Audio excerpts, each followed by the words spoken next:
పేదల ఇళ్ల నిర్మాణాల్లో దోచుకున్న ఏ ఒక్కరిని వదిలిపెట్టే ప్రసక్తే లేదని మంత్రి కొలుసు పార్థసారథి అన్నారు. నెల్లూరు జిల్లా సర్వేపల్లి శాసనసభ్యులు సోమిరెడ్డి చంద్రమోహన్ రెడ్డితో కలిసి తోటపల్లి గూడూరు మండలం వరిగొండ గ్రామంలో హౌసింగ్ లేఅవుట్ ను పరిశీలించిన మంత్రి పార్థసారథి హౌసింగ్ ఎండీ రాజబాబు ఈ సందర్భంగా మంత్రి మాట్లాడుతూ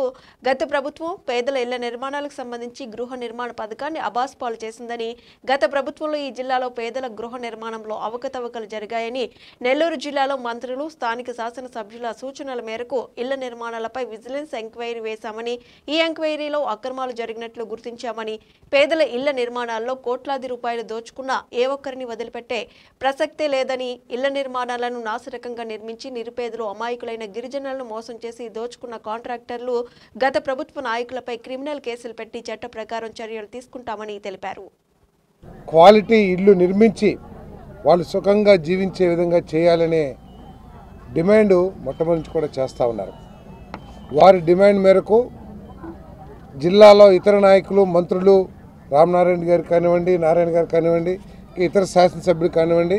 డిమాండ్ మేరకు ఎంక్వైరీ కూడా వేయటం జరిగింది ఈ నెల్లూరు జిల్లాలో ఈ హౌసింగ్ కార్యక్రమం మీద అని చెప్పేసి మనం చేస్తూ ఉన్నాం. ఆ రిపోర్ట్లో చాలా స్పష్టంగా దాదాపు 120 కోట్ల రూపాయలు అవినీతి జరిగినట్లు మరి ఆ రిపోర్ట్లో పేర్కొనడం కూడా జరిగిందని చెప్పేసి మనం చేస్తాం.